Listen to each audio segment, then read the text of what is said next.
I am the Adrenal Fatigue Recovery Ninja, and I'm really excited to welcome back for part two, Jason Rosen, all the way from Amsterdam tonight to give us some more insights on the role of digestive health as it relates to your adrenals and being stressed out and burnt out, and talk about the enzymes that we talked about in part one. We'll post a link to that webinar in the link in the description in this webinar, and Jason has a lot of miles on his chassis, as Dr. Marshall used to like to say, in terms of his experience with working with chronic conditions, people that have had multiple food sensitivities and Lyme disease and chronic infections and neurodegeneration and scar tissue, and just that perfect storm. So Jason, thank you so much and welcome back. Yeah, no, I really appreciate it. It's really good to be back. Yeah, so just to give the listeners, if they haven't had a chance to listen to the first episode, we really went into how important digestive or just enzymes are in general. And so maybe give us just a sort of a little recap on that so that we can transition from our topic tonight, which we're going to talk about using enzymes in a systemic way to have a deeper, profound impact on some chronic infection. So let's just talk about US enzymes and the way that they've made these enzymes with minerals and fermented and being able to get whatever physiologically they're doing, which the listener may not know what they're doing. So give us a little. Yeah, it's like a good place to start is, well, a lot of people, when they start thinking of taking supplements and they think of enzymes, they're like, well, my body produces those. Why do I, need them? And one of the biggest reasons is, the food supply, the time it takes your food to get to you, the enzymes become degraded. As soon as you start cooking something, the enzymes are shot. So in my opinion, probably the most important supplement to take on earth is an enzyme. Unless you are really super healthy, you're able to tolerate raw food, fermented foods, and you can eat a really, really healthy, proper diet, then yes, then you could probably look at other things. But, for the rest of the 99.9% of us, I think enzymes are the most important supplement to take because we are so deficient in them. And all you have to do is really look back at anyone who's, born in, the 70s or earlier, like myself, just remember how few people had allergies when we were in school, and look how crazy the allergy problem is now. And every single major allergen is a protein. And the reason that we have these is we're not breaking these proteins down correctly, and it's creating an autoimmune cascade. It's creating all kinds of inflammation and creating, anaphylaxis and all these major problems. So we also know from studies that people's pancreases are getting larger generation to generation to generation because our bodies are just demanding so much enzymes from us, and we just don't have them in our food, and we overcook our food, we overeat protein, and it's creating a massive problem.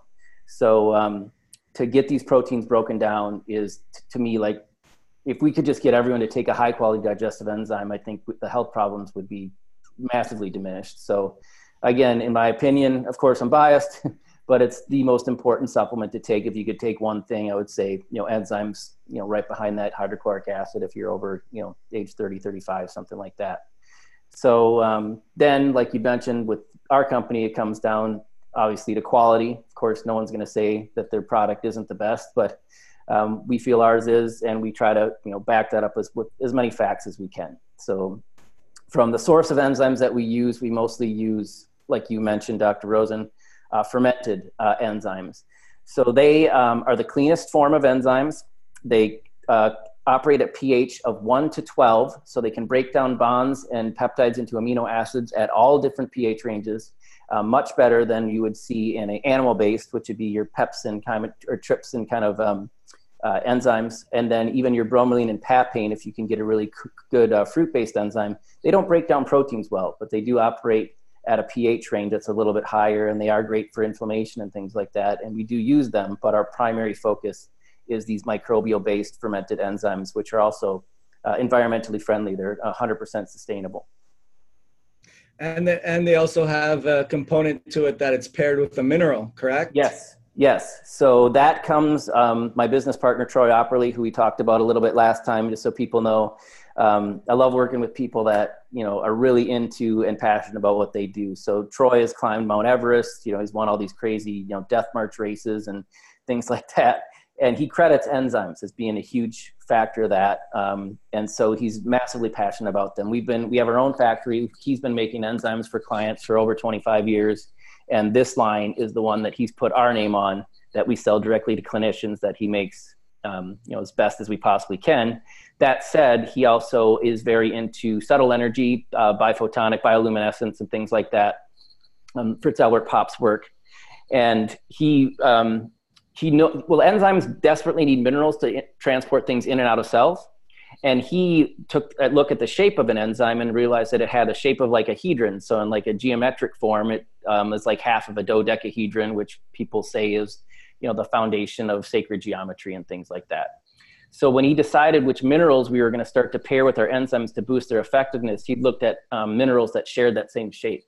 So we called it Astrozyme, which we put to test in a study to see if it actually made a difference when we paired our enzymes with it.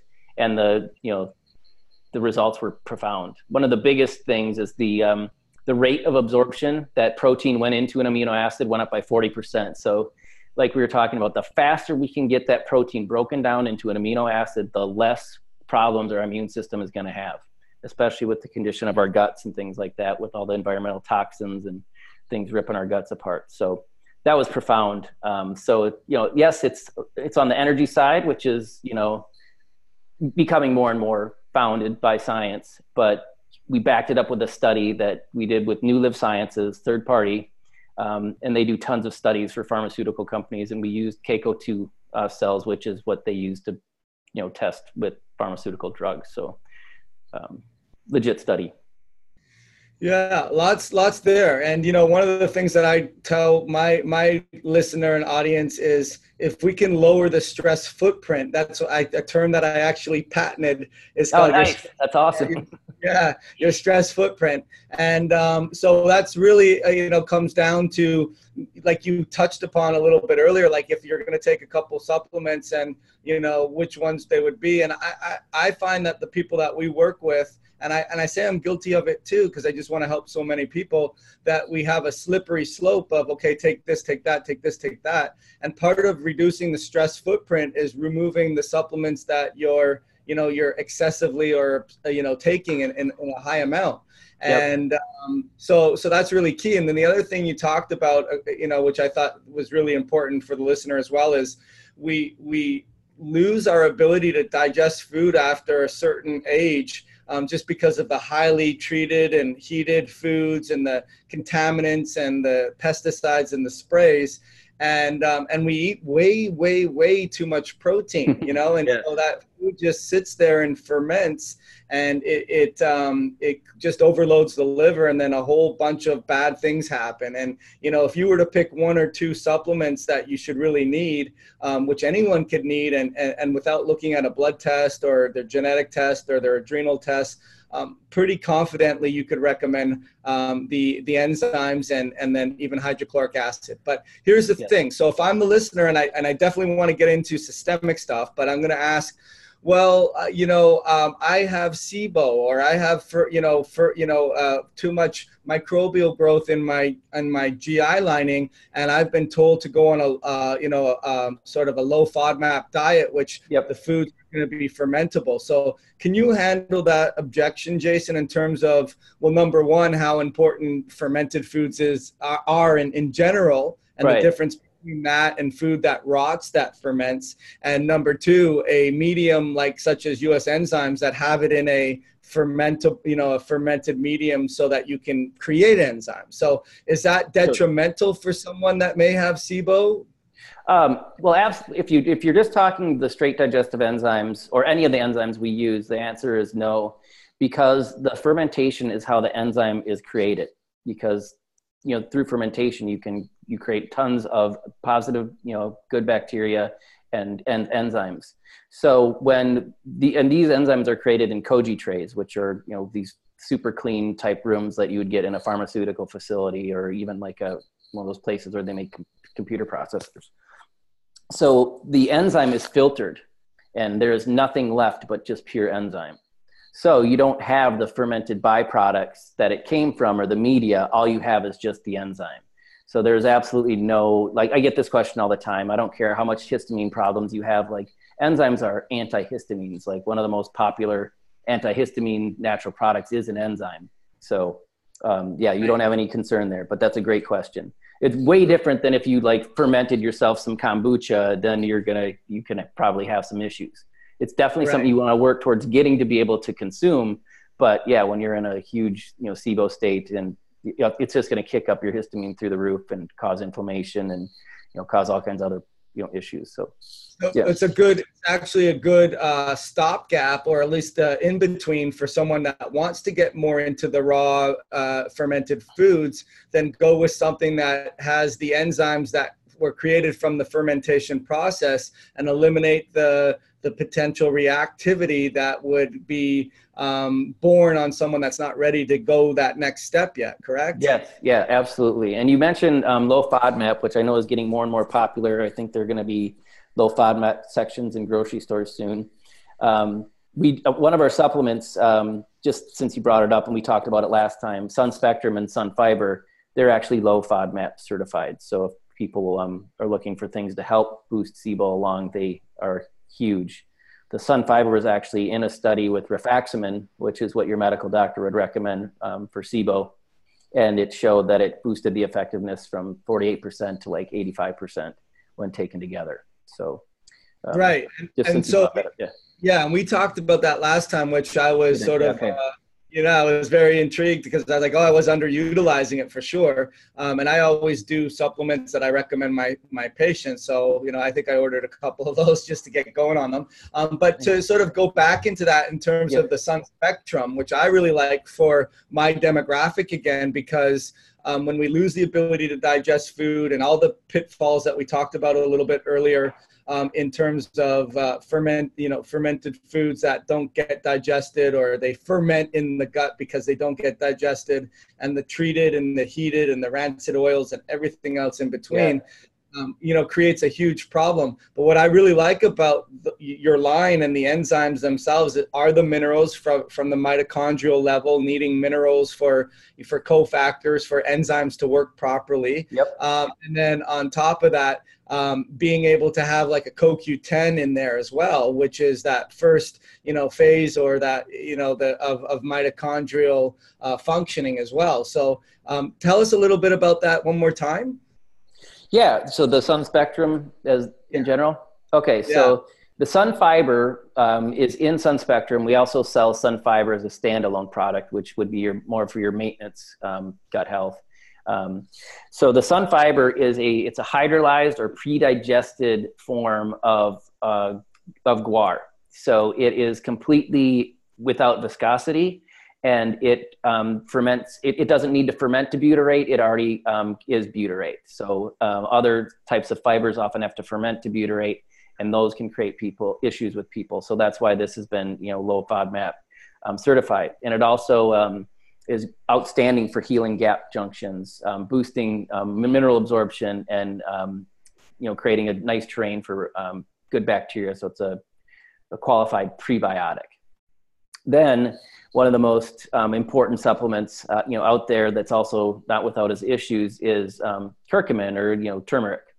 So it's got issues with absorption and definitely issues with rancidity and high quality, especially with the demand going up so much.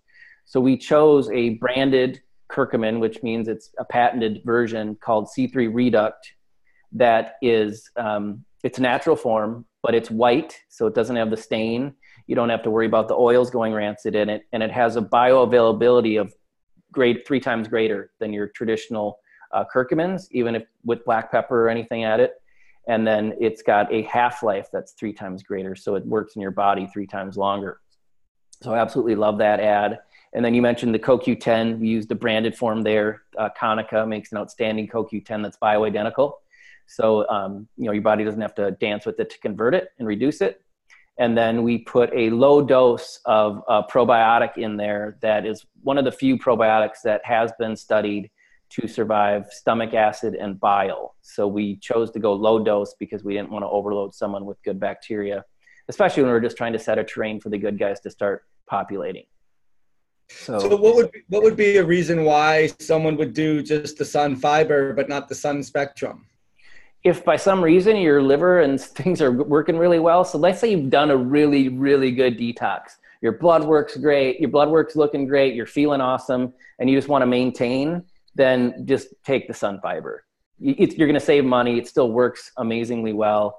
And it's like the easiest supplement to take once you're healthy, because you just stir it in water and you can't even see it or taste it. So it's completely water soluble. So it's like, especially for kids, if your kid can drink a glass of water, they can drink that. The sun spectrum, sometimes you have to mask that with a protein or a juice or something. I mean, it doesn't really taste of much, but it's just got some little bit different texture to it. Yeah. Right. What would be the difference then? That Jason, recap what's the difference between the two? What's in the sun spectrum that's not in the sun fiber? Yeah, so the sun fiber is just the sun fiber. The sun spectrum contains the C3 redox, so the curcumin, the CoQ10 for mitochondrial energy, and then the probiotic. And the probiotic. So, yep, it's what we use for healing the gut. It's got antimicrobial properties for anaerobic bacteria in your gut, dysbiosis, things like that. It's also going to help heal your liver. So it's like what we like to use is, people coming out of the gates to really start to set the terrain, get inflammation down as fast as possible, and help boost the liver function. Once those things seem to be working well, what's the dosage on that usually? One scoop a day. Preferably you do a half scoop and a half scoop, just to keep like the curcumin's half-life up. But just even if you can't, remember to do that, just do one scoop in the morning. People seem to like taking it best in the morning. Yeah, and I would just say, just to add to your little commercial on it, just remember the dendritic activity of the butyrate, because not only are you going to heal those tight junctions, but with many people that have had those tight junctions compromised, they're going to have a lot of reactivity because they've lost that tolerance, to certain foods, and now their body is just overreactive to everything that they've eaten. And so now you do that sun spectrum as a way to calm the gut, repair the lining, and also reduce the immune response to foods, which is, fantastic. So, all right. And it's wonderful for motility, something that we probably don't talk enough. You need to be pooping, 2, 3, 4 times a day. And if you're not, that's a problem. I know your doctor might say if you go twice a week that you're fine, but you need to be pooping a lot, and that's definitely going to get that going for you. Yeah, for sure. Okay. So now then, what we really wanted to spend time for with today's podcast was to get into, we talked about using the enzymes besides the sun spectrum and the sun fiber to digest your foods. And we talked about the digestine, which is probably the hallmark product that you guys have in terms of breaking down your foods. If you're secreting enough acids at a younger age and you're good health and you're not dehydrated and your adrenals aren't messed up, then potentially maybe up to 20 years old, you don't necessarily need some hydrochloric acid. But then we also said, hey, probably chances are you need hydrochloric acid too. And that's used for the digestive process, right? We talk about digestive enzymes.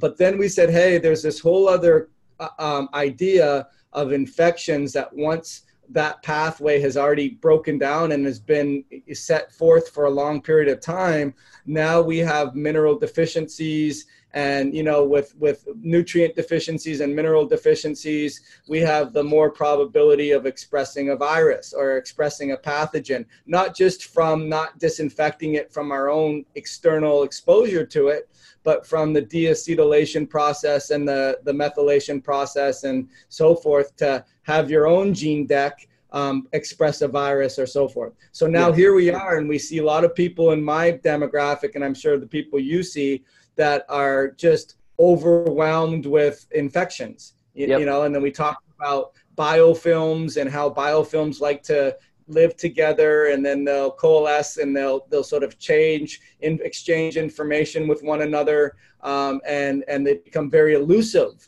for what we like to try to do to get rid of them. So we talked about the systemic line, where you have these enzymes that are now formulated not necessarily to digest your food in the digestive processes, but to help with these biofilms and these co-infections to have some support.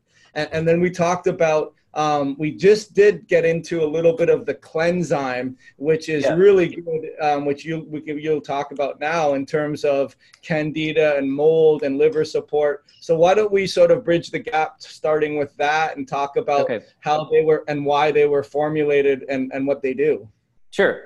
Okay, so cleanzyme can be taken systemically. So just so that's clear, it's when you take something away from food. So, but it can also be taken with food. So it doesn't really matter so much with that product. The other products we're going to talk about are very important to be taken away from food, and we'll cover more on that as we kind of move through. So the cleanzyme, like we kind of mentioned last time, our goal here isn't to make 50 million different products. We want to make things that, one product that covers a lot of different ground. And with like what we talked about last time with, multiple low-grade infections, and a lot of ways that they're treated is like one herbal or one, antimicrobial to go after this one infection. When there's multiple infections, that once you're going after just one, the others are going to develop a resistance, potentially become stronger. They could be exchanging genes and doing this quorum sensing stuff. So we wanted to make something that covered a lot of ground. So it would work for parasites, fungus, mold, candida overgrowth, anaerobic bacteria, like to cover a lot of ground. So one of the best things that I know of that covers a lot of ground in that realm is oxygenated magnesium. So the magnesium is a carrier of oxygen or ozone. And what is critical is to have one that titrates or is active for a really long time. So a lot of them are only going to titrate for sometimes as little as 30 minutes, maybe a couple hours if you're lucky. And then you're just going to dump a bunch of oxygen in your upper GI or your stomach, which is actually probably where the least place you want it, unless you've got stomach cancer or something. So the one we use titrates for 12 hours. So it's going to drop little ions of ozone all the way through your small and large intestine. So you get a huge coverage there of a beautiful antimicrobial that is going to start clearing the bad guys out and setting the terrain for the good guys to come in. So along with that, we put a calcium-based bentonite clay that has been proven to help with aflatoxin, which is your molds and things like that. So it helps. Mold is really difficult to kill. You're better off is just absorbing it and then taking it out of the body. So once this stuff grabs onto the aflatoxin, it will pull it out of the GI tract, and it will do it in a way where it donates calcium to your brush border sites all the way through, whether a sodium clay is just going to rip it right out and take calcium away from you and potentially cause issues with your gut. So sodium clays are fine. Just don't take them for long periods of time. Then we put enzymes in there that are really unique. Well, some of them are what you see in your really traditional candida formulas, your cellulase, hemicellulase. But one we put in there that is very unique is chitinase or chitinase. So chitin or chitin is a very thick layer that goes around chronic candidas and yeasts and things like that. And it's extremely difficult to break down. And if you don't break it down, your body's not going to be able to start to kill these things. So the chitinase helps break down that chitin layer or chitin wall to help the oxygenated magnesium be able to get in there and start to drip its beauty onto that stuff and start to get your body back into balance when it comes to these overgrowths. And then it's going to work amazingly well for, parasites throughout your digestive tract, upper and lower. Some of these things will eventually work their way into your liver if you take them at a nice maintenance dose over time. So you're going to start to work on, liver parasites that could be present, and then mold definitely likes to work its way into your liver as well. So then from there, we added just a panel of herbs that are going to help with the detoxification process. So a really high potentized milk thistle.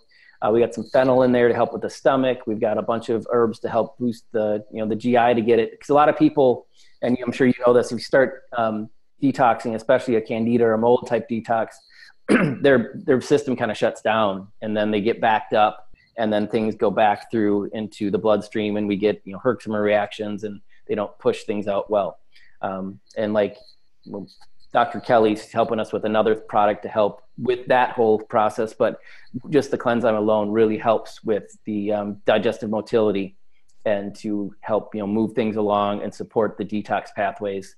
So it's just kind of a really nice all-in-one, like, here you go, antimicrobial. So yeah, we're really fond of it, and it's, very friendly from the price point, and like it covers a lot of ground. Like, a lot of times you have to give people 7 or 8 different things to try to work on multiple infections. So. And there's so many things in there. The great thing that it's only about this big. It's the size of a football. You just take a couple bites, and actually, no, it's still the size of a little pill, right? Yeah, exactly.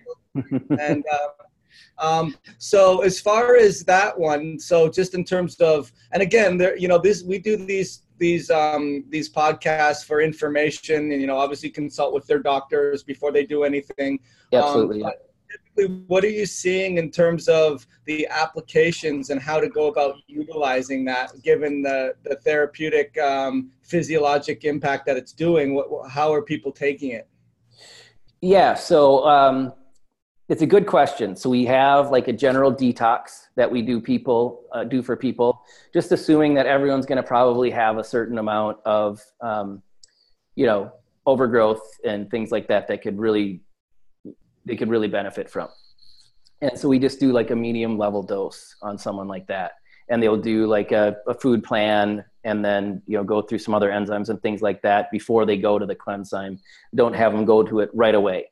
So if you're eating like a, garbage diet and you're like, oh, I need to do a candida detox, I'm just going to pound a bunch of this stuff. Yeah, it might be a little bit of benefit, but it's, it could create, massive headache for you and detox issues, or it could just basically, help you, poop a little bit better and not really get to the root issue. So it's very important to kind of set the train before you go to a product like this. So we generally recommend you do just a general detox, change your diet, get yourself digesting food, get that working well, start to take a little bit of some sun spectrum or sun fiber, get the motility running, then belly up to a Cleanzyme. And then usually we don't have people take much more than 6 of those a day, and they start off at a very low dose, 1 or 2, just to see how it goes. Yep. Sorry. You go ahead. You can do that on an empty stomach or with food. Okay. Yep. All right. And that's a great point, Jason. Thanks for sharing that in terms of, and most of the people that listen to this, I believe, and most people in general now are very, very sophisticated. And I don't think they necessarily look at that one hit wonder and like, I'm not going to change anything, but I think it still needs to be stated. Okay, yes. Are you hydrating? Are you getting half your body weight in ounces every day in water? Are you eating packaged foods that have glyphosate all over them? Right. Are you doing things like are you doing the basics, right? Let's not put the cart before the horse. Let's focus on, like Eric says, like the boring stuff, right? The stuff that gets you healthy first.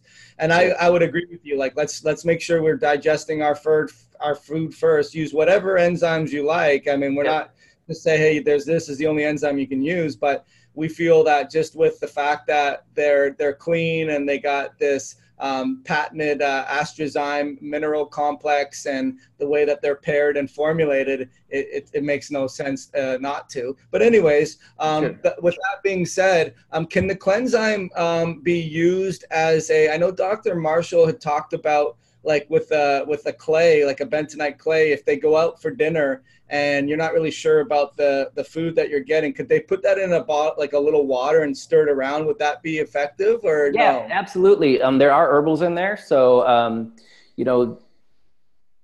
if you had a taste concern, it might taste a little bit bitter, but a really good way to do that would be to put it in ask for just a cup of, warm water, not boiling hot water, but warm water, and make a little tea out of it. Drink it down and drink it with your food. And it's just an amazing way, to, help detox your food as it goes through. I also like taking a chlorozyme as well, is another one of my favorite things to do to help, keep the food that I'm eating, especially eating out, from getting too far away from my gut. Right. Yeah. And that's just sort of one of those things where we talk about, like, I think it's a really proactive thing to do. Like, you're not going to get someone who's going to do the basics to not go out and eat. And we all like to go out. but you're not back there in the kitchen with them, and you're not really at the market with them or wherever to see how that food's processed and how it's utilized. And so just to take a safe bet and be able to help with binding and some of those toxins that are in the food, so that and increasing the surface area so that when you drink it in a mix like that, it's coating that whole lining. So okay, so now let's talk about biofilms. That's took us a little time to get here, but here we are. Yeah, in terms of, so tell us what biofilms are, and then tell them, like, once we've already set up a lot of the foundational stuff that we just talked about, and now we want to be more enzymatic in terms of these pathogens and biofilms. What does US Enzyme have to offer? Sure. Okay, so just to kind of talk about what a biofilm is, and these are becoming more and more researched. It's basically it's like a sticky piece of snot, like if you think of it like something that you can't get out of your nose, like you get in the middle of winter or something like that. They're very small, but they can get into your tissues, but most of the time they're in your gut. And they are there because you're not digesting your food. So there's just a bunch of mucus and rotting and dead food that is just rotting away in your gut, and it finally sits there for long enough, it starts to harden. So what's so dangerous about that is opportunistic organisms are able to go inside of these biofilms. And when they go inside of these biofilms, they're able to hide from your immune system, especially if the biofilm gets to a certain size. And I'm not quite sure on that size. I know there's a size that they have figured out, certain number of micrometers or something, where the macrophage will go right past it. So if it gets over a certain size, the macrophage won't even take a look at it. So I always explain these things, like, again, being an 80s child, I was like the Legion of Doom, hiding in the swamp. So all the different bad guys can go into this place, and they can make their plan. And that's where they go to hide out. They can hide from your super friends, your immune system, and then they can go there and they can exchange ideas. And that's what these different organisms will do. And they can actually exchange genes. So people call it quorum sensing. So let's say, a white blood cell is tracking down a virus. The virus can actually mimic itself like those like an octopus or something, and change into something completely different. And then the white blood cell will be like, oh, and then it can switch back. So crazy how these things work. It's pretty amazing, actually. So when these biofilms are present, you might do these great antimicrobials, and it might be targeting one thing, but if they can constantly switch on and off to other things, and then if they feel like they're overly under attack, like you're doing a really good all-in-one protocol, they can go into the biofilm and just hide and wait it out. So it's critical when you're dealing with low-grade infections to try to do what you can to break these things down. And that's where enzymes are your friend. Systemic enzymes, especially. Right, systemic enzymes, and they'll go in there in an enzymatic way and be more like a Pac-Man kind of thing. Is that correct? Yep. And really exactly. Down. Okay. All right. So with that being said, what would be, how would I go about utilizing that information and knowing that, okay, hey, I want to maybe bring in an enzyme. I like the idea. And obviously we always encourage people to work with people, make sure you understand what's going on with, we look at your genetics, you look at your gut health, and you look at priorities, and this is not like priority number one, right? We this is once you've battened down the hatches and you're ready to go forward, because we'll talk maybe about that too, Jason, in terms of kicking up the hornet's nest a little bit, because I think unfortunately most practitioners have seen that, and I've seen it a lot too. But with that being said, we have different formulations for different biofilms in different locations. So tell us about that. Yes. So, biofilms, like we mentioned, they like to get in the gut, but they can get in the tissues, they can get in your testicles, they can get in your thyroid, other places. So, like we have a few different products. Like most systemic enzymes work well for biofilm in one way or another, but there's definitely some that kind of stand out. So the number one product that we use, well, there's two for biofilms, are Therazyme, which is our broad spectrum flagship systemic enzyme. So it's got every systemic enzyme we work with in it and a few others to help break down different types of layers that are involved in a biofilm. So one of the key ones, which we also sell in another standalone product with Catalase, is C-Pros S. So C-Pros S, it's amazing enzyme. It's actually like in the, it's a national treasure or something like that, the equivalent in Japan, because it's so revered. They put it in their cold medicines. So like if you went to Japan and you wanted a Tylenol cold and sinus, C-Pros S would be in it. Because it does an amazing job of breaking down mucus. And that's usually where these biofilms come from, is mucus. So absolutely love it. It actually was fairly popular, I believe, in the 70s in the United States, but the Japanese supplier stopped providing it to manufacturers because you have to really know what you're doing with it. It's so potent. So if, these people are just scooping it and they don't have gloves on, or they're inhaling a bunch of it, people are getting hurt. And the Japanese are like, you guys are idiots. We told you how to, handle these things. We're not selling it to you anymore. And now Troy our factory is one of maybe only two, maybe even only one in all the United States that's allowed to manufacture it, because they know that Troy knows what he's doing. So when you see our people, like, we love having doctors come do tours of our factory. They will be in full hazmat kind of like suits, fully covered head to toe with ventilators. So when they're handling this stuff, and the room is completely closed off and washed down after the encapsulation process. So really happy to be able to offer that enzyme. It's like one that people will, like 99% of people take. They're like, holy cow, this is like taking a Tylenol cold and sinus, but not feeling drowsy or weird or anything. It's just like clears up your sinuses. But from a low grade or chronic infection standpoint, it will get to that mucus and start to clear that stuff out, so we can create a better terrain, give the immune system a lot better idea what's going on. And then proteases are also amazing for it. Serratiopeptidase, nattokinase, which is all in Therazyme. So for really tough cases, I like to use the two together. Some people prefer the C-zyme over the Therazyme. Just depends on the clinicians, what they like. So, okay. And those are the ones that you mentioned are away from foods, right? Yes. It's critical to take a systemic enzyme away from food. So a lot of people know systemic enzymes because they're still popular, like a Wobenzym or something like that, which is just a high dose proteolytic enzyme. And what they were known for is taking huge amounts of them, 15, 20, 30 a day, and having to try to remember to take them away from food throughout the day.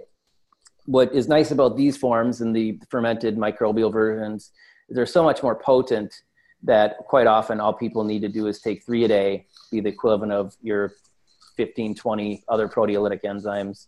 And they just take 2 at bed and 1 when they wake up. That's the way that way it's super easy for the patient. It's just right in the medicine cabinet. Enzymes work best at night because that's when your body's recovering and healing. So that's why I have them take the 2 at bedtime, have them take 1 when they wake up. They can have water or coffee or whatever they're used to having in the morning. Just wait 20 minutes, 30 minutes or so to eat, so it can, because we want it to bypass the stomach. That's the key with systemic enzymes. So we put a special kind of a vegetable extra layer of our vegetable capsule on it to try to help it along to get it, more resistant to the stomach. But it's critical to take it away from food and with a good amount of water, because once it gets past your stomach, it is going to get into your bloodstream via your small intestine. And that's where we need it to go to do some of these amazing pieces of work. So they take it with food. It's just being utilized to break down foods. Is that what's happening? Yep. It's just, I mean, some of it's probably going to, get to where you want it to go, but it's, definitely it's not going to be anywhere near as effective. And some people, I know there was maybe even 10 years ago, some doctors were like, oh, these systemic enzymes don't get into the blood. There's no way that they can actually get into the small intestine. They're probably dissolved before that. And that's actually been completely disproven. There's even a study on our website where a guy took oral nattokinase at 6,000 units, which would be the equivalent of 3 capsules of our natozyme. They did on an angiogram, was clear his leg was very plaqued up. They repeated the angiogram 6 hours later, and you could see the enzymes in his leg starting to consume the plaque. So we know for sure that that's not the case. So that's a good segue too. So the natozyme is a different type of enzyme that's been more effective in the vascular tissues. Is that what we're finding? Yeah, that's where it's kind of an all-star. So a lot of people are like, man, I love natto and the whole idea of natto, but it's soy. It comes from soy. I can't have soy. This nattokinase is completely soy-free, so we don't use soy in any of our products. So it's refreshing for people to know there are nattokinases available that don't come from soy. So it's got the NSKD, which is a famous nattokinase, and then it's got another form of natto that's very clean, that's got a nice poke of vitamin K2 in it. So what it's known for is like a blood desludger. It consumes fibrin, so it helps blood coagulation, and it's huge for plaques. So it loves to consume plaques in your artery and also plaques in your brain. We know now through a lot of research that if you have arterial plaque, then you have plaque in your brain, probably amyloid beta, that type of stuff. And so, that's neurodegeneration just waiting for you if you don't die of a heart attack first. Right. Well, I'll tell you what, I mean, as a clinical tool for people that are listening, this took me a while to figure this out. But so, with cell danger and the body's ability to compensate and prioritize what it's going to do, you'll see a lot of thyroid problems that are at the cellular level, right? So the cell is not able to get the active hormone into the cell, and it's not able to have a metabolic impact. So that's going to impact the oxygenation of the cell, right? And it's going to slow down ATP production because that's what thyroid does. And it's doing that on purpose, right? Because I don't want to feed the pathogen, and I don't want to burn through my raw materials, and I got to slow things down. But I think there's a part of the body, which I don't know why, but still would like to understand, where the bone, the marrow still says, hey, I need more oxygen. I need more oxygen. So you start to see RBC levels go functionally high. I mean, they're not quite over the lab range, but they're certainly not on the low range. And so from a healthy functional range, they're functionally high. They're high. So is hemoglobin. So is, hematocrit. And they have this clotting mechanism, which doesn't have to be stimulated from a trauma. Right. It could be stimulated from a pathogen. Yep. And now you have the body producing more red blood cells for a couple of reasons, right? For compensatory reasons, and they become hypoxic.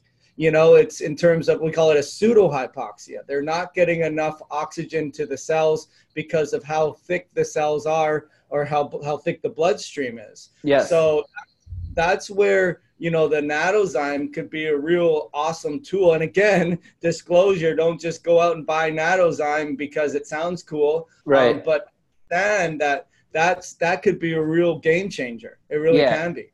No, it's huge. It's like just an ace for blood coagulation. And it's just known as like the blood purifier is kind of like the nickname for it.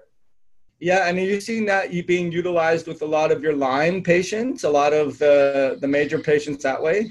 Very much so. A lot of our Lyme doctors use Therazyme at higher doses, which has natto in it. But then the natto on its own, I always recommend that they take it along with it as well. Most Lyme literate docs will use natto. So absolutely love it for that reason.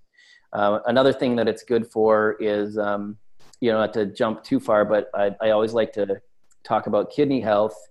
And if people have kidneys that get where they have problems with calcium oxalate forms of kidney stones, quite often that comes from a small infection called nanobacteria that is very small, and it has a thick little shell around it that nattokinase is really good at helping break down, so that the immune system can regulate the nanobacteria, which acts like kind of like fluoride or things that nick up your arteries, too much alcohol, so that your arteries become nicked, and then your body will send cholesterol to patch them up and then put some plaque over it to protect it, the work.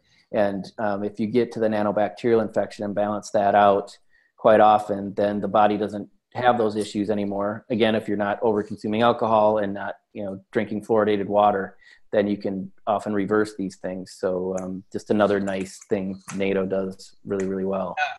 Yeah. And again, that comes down to if they're not digesting their foods, then they're not disinfecting the nanobacteria that's in the foods, right? Exactly. So it comes full circle. As far as just the generalized recommendations in terms of protocols, like you mentioned, like some people like to combine the Therazyme with the Czyme or the Therazyme with the Cleanzyme. But let's say obviously you're talking to a practitioner, they know that you have this problem. Is it usually 2 at night and 1 in the morning as a medium dose, or is that what they're usually doing? Yes. Yep. 2 at. I always start there, unless someone is in a really nasty place. So let's say they're way down the road on neurodegeneration. If they're looking something to help boost their effectiveness of, a cancer treatment or something, then I'd recommend a higher dose, with the blessing of their oncologist. And then if someone has Lyme's disease, those are the cases that I would recommend higher doses. Again, working with the doc to get the okay. Sure. And then lastly, and we'll probably have a part 3, because then there's some other things like you kind of touched on, like Chlorzyme and some other things, and Krebszyme, which we'll definitely meet again, because that's where the ninja needs to talk to you about that. But as far as the last, systemic that you have, which you have mostly for joints, right? So tell us a little bit about that. Yeah, so there's a lot of the Cerazyme, or it's a serratiopeptidase, or just so people know, serratiopeptidase and serrapeptidase are the same thing. I don't have any idea why it has 2 names, but it's the same enzyme. And what this is really famous for is consuming things basically that aren't alive. So it dissolves scar tissue. So that's like the thing, its claim to fame. So that's why it works so well for people that have joint pain and issues like that, is because it'll help dissolve the scar tissue and create fluidity back to the joint, help blood get in there and start healing things up. But I also use it a lot for just a general overall liver player, because so many people have such a high amount of scar tissue in their liver. Tons of people are getting fatty liver disease that don't drink alcohol and things like that, just from high fructose corn syrup and the state of the food, GMOs. So it's one of my favorite things to use for helping kind of get the scar tissue out of the liver and help those bile veins operate at a higher level. So athletes love it for the pain, but also huge for scar tissue, scar tissue. It can even help bring down a keloid and things like that. Oh, that's really cool. It's not going to get rid of the keloid, but it definitely can help reduce the size and hopefully take if there's some itching and swelling and things like that with it, can definitely help with that. Right. So as far as these systemic enzymes go, they're not really used prophylactically, though, are they? In terms of like, hey, I just want to every day. I mean, you have a sort of a goal in terms of this is what we found, this is what we see, this is what's presenting, this is what objective tests show us. All of the above. We've already set the stage. We've already helped the foundational work. We're getting your digestion working, and there's enough minerals on board to step it up. But let's say in terms of I guess the question is these systemic enzymes that are formulated for specific pathogens and infections and debris and things that are really mucking up our energy pathways. Do we use those prophylactically as well, Jason? Yeah, no, that's an outstanding question. So if I had a history of heart disease, in my family, I would take nattokinase every single day, and I would take maybe even just 1 at bedtime. A bottle lasts you 3 months. Systemic enzymes are amazing to take on an ongoing basis. They're just going to help keep your body clean, keep your bloodstream clean, keep inflammation down, help break down proteins that are still going to get into the bloodstream and attach themselves to viruses and heavy metals and things like that. So the basic maintenance protocol I have is I like to keep it to 4 products. So I'm like, take Digeszyme, HCl, sun fiber, and Therazyme. So just take a really nice broad spectrum systemic enzyme. It's, one of my favorite things I take it almost every single day before I go to bed. Usually at least 1, 2, sometimes something like that. I give it to my son every single day. So yeah, they're awesome to use just for maintenance.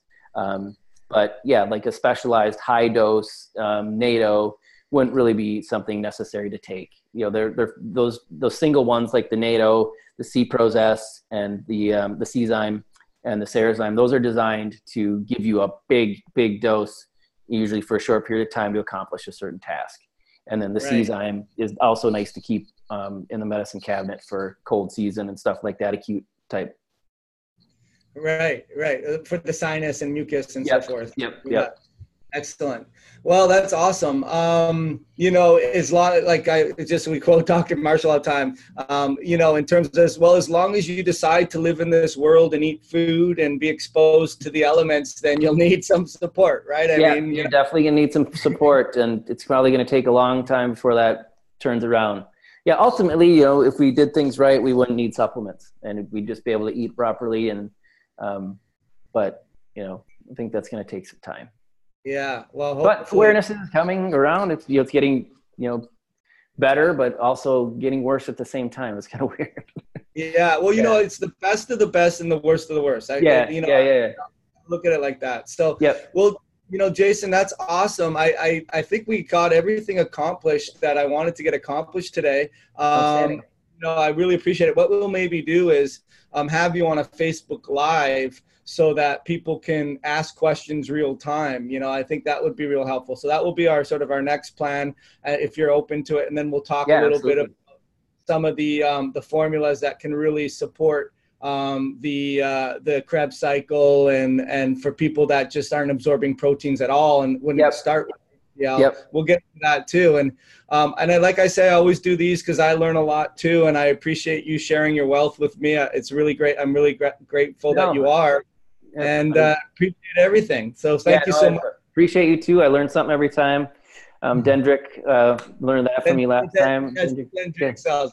That was awesome. And then about the bone marrow today, that was a beautiful touch. That's a cool one. I'll be able to pass that on to other clinicians. So that's the beauty of doing this. We can help a lot of other people. Yeah, I was like, why is everyone dehydrated? Because you learn a lot in functional medicine. If red blood cells could be high polycythemia, or they're in high altitudes, or maybe, they're just dehydrated. It's like, no, that just doesn't make sense. And then I sort of put it, together in terms of it's a cell danger response. Your body, on one hand is trying to shut down oxygenation. And then on the other hand, it's trying to get, the oxygen to the cells that aren't part of that same computer program. It's doing something different. So pretty interesting stuff. Yeah, that's awesome. I'll definitely be sharing that with a lot of doctors. So I appreciate that. Awesome. Well, thanks so much. And I hope you have an awesome evening, and we'll pick up part 3 next time. Looking forward to it. All right. Thank you, everybody. Thanks, Jason. All right. Thanks.